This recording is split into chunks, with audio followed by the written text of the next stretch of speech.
자,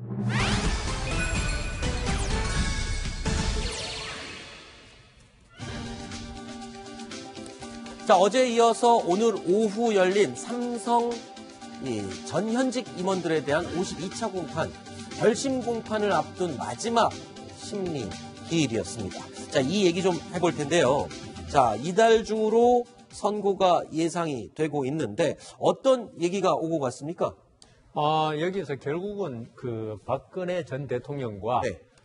이재용 부회장의 독대 시에 과연 정유라 씨에 대한 말 지원 문제가 구체적으로 있었느냐, 이 문제가 가장 쟁점이었습니다.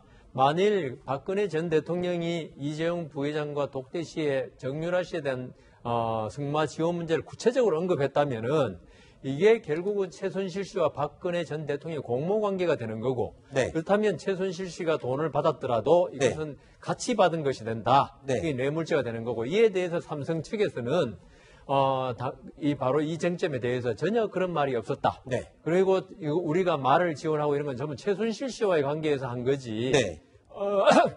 죄송합니다. 대통령과 관계없다. 네. 이런 이야기를 해서 뇌물죄를 부인하고, 네. 다만 최순실 씨 겁이 나서 네. 돈을 준 것이기 때문에 강요죄의 피해자에 불과하다. 네. 지금 이렇게 가고 있는 것입니다. 알겠습니다. 근데 지금 이재용 부회장의 이 선고 날 이게 지금 TV 생중계 1호가 될 수도 있다라는 얘기가 나오는데 어떻게 된 겁니까? 예, 그것은 그 법정 방청 및 촬영 등에 관한 규칙이 이제 공포가 됐습니다. 그래서 기존에는 공판 또는 변론의 개시 전에 한다. 그래서 뭐 예컨대 박근혜 전 대통령이 재판 받으러 이렇게 입장하는 모습 정도만 이렇게 촬영이 되고 했었는데요. 이제는 뭐냐면 그런 모습도 촬영할 뿐만 아니라 선고할 때요. 판결을 선고할 때 그 부분도 촬영할 수 있다. 이렇게 이제 개정이 됐기 때문에 이 부분이 이제 이재용 전 삼성 부회장에 대한 그 재판에 있어서도 이제 첫 적용이 될 수 있다. 이렇게 보는 겁니다. 네.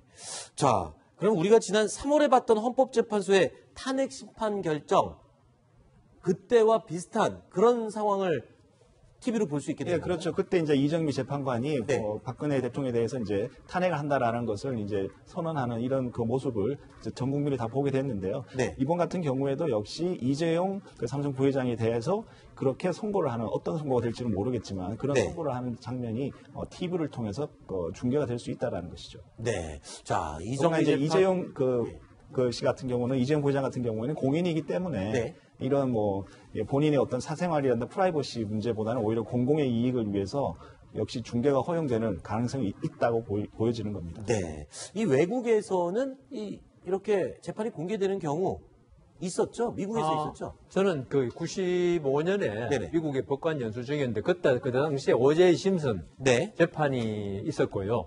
그게 292일 동안 진행됐는데 미국 TV에서 계속 중계를 하는 걸 봤습니다. 특히 지금도 미국의 코트 TV라고 법정 TV죠.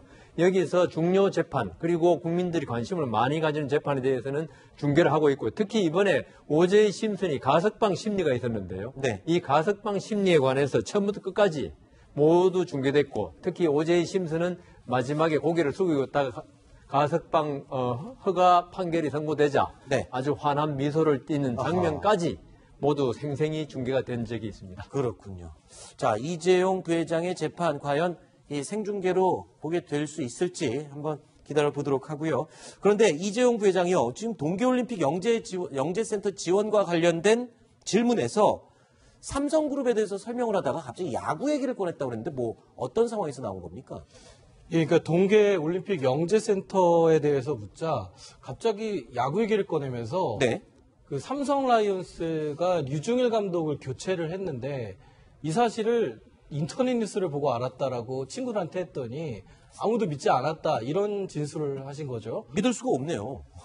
그렇습니다. 이게 저도 이제 스포츠 취재 경력도 과거에 있었는데 굉장히 이런 야구뿐만 아니라 농구, 프로스포츠는 그룹을 어떤 홍보하는 꽃이고, 그렇기 때문에 감독이 누가 됐느냐는 광고를 누굴 쓰느냐, 연예인을 누굴 쓰느냐와 똑같은 건데, 그 정도로 중요한 의사결정에 동참하지 않았다는 것에 국민들이 얼마나 동의하실지 좀 지켜봐야 될 것 같아요. 좀 뜬금없는 것 같지만 네. 제 생각에는 저것도 전부 다 변호인과 협의된 이야기입니다. 아하, 그래요? 결국 저거는요, 지금 이재용 부회장이 결국 정유라 씨에 대한 그 승마 지원 문제에 대해서 지금 재판 쟁점이 되고 있지 않습니까? 그러니까 이재용 부회장은 이런 그 밑에서 일어나는 뭐 스포츠 지원이라든가 구단 운영이라든가 여기에 대해서 나는 그 관심 두지 않는다. 그건 밑에 직원들이 하는 일이다. 이걸 내세우기 위한 진술로 보입니다. 네. 자, 일단 자신의 업무가 영역에 따라서 고유한 이 분야가 있고 범위가 있다. 뭐 이런 거를 지금 굉장히 강조한 것 같아 보여요. 예. 그러니까 미래전략실 이 영역은 자신이 개입하지 않았다. 오직 그쪽에서 알아서 한 거다. 그렇죠. 그 얘기를 하고 있는 거죠. 삼성 야구단 그 감독이 얼마나 중요하 그거 가는 것도 모르는데 내가 이걸 어떻게 알겠냐. 그렇죠. 자, 최지성 전 삼성 미래전략실장의 말과 아주 일치하는 것 같습니다. 이 부회장에게 보고하지 않았다. 오만했던 것 같기도 하고 후회스럽고 반성한다. 어쩔 수 없었다. 일단은 이 밑에서 모든 걸 다 떠안고 여기서 끝이려는 그런 의도가 보이는 것 같습니다. 변호인들과 다 짜놓은 그건 뭐 알 수는 없지만은 네. 그 법정에서 말 한마디 한마디 다 의미 있는 말을 하죠. 특히 이런 중요한 사건에 돼 있죠. 아무 말이나 이렇게 그냥 재미로 할 일은 없거든요. 네. 그렇군요. 자, 그런데 이재용 부회장이 진술을 하던 도중에 아버지 얘기를 몇 번 꺼냈습니다. 이건희 회장의 이야기를 꺼냈는데 이때 말실수를 했다고 그러는데 어떤 말실수를 한 겁니까? 네, 지금 화면에서 보여지는 대로 회장님, 이건희 삼성그룹 회장을 의미하는데요. 이 살아 계실 때부터 이런 얘기를 했습니다. 아하. 살아 계실 때부터 보통 저런 어법은 돌아가신 분에 대한 그렇죠. 이야기를 하는데 순간적인 말실수를 했다고 스스로 인정하고 건재하실 때부터 네. 이렇게 말을 바꿨는데 약간의 여운은 남았던 것 같습니다. 그렇죠. 이 부분이 지금 최근에 한 언론에서 이건희 회장이 지금 의사소통만 조금 불편할 뿐 부축을 받아서 걸어다닌다라고 했던 보도가 있었는데 그 내용을 생각하고 이 말을 들었을 때는 이거 뭐가 사실이지? 라고 의심을 가질 만한 그런 충분한 그런 대목이었던 것 같습니다. 후계자이자 아들의 입에서 나온 얘기이기 때문에 조금 더 그 관련해가지고 그 이번 주에 그 외신 잡지에 의하면은 네. 블룸버그 기자가 그 삼성병원 초고층에 VIP 병동이 따로 있거든요. 거기에 갔다가 그 입구에서 이 마스크 청색 수술용 마스크를 낀 안전요원에 의해서 말도 못 붙이고 1층 로비로 쫓겨났다는 보도가 있었습니다. 아하, 그렇군요.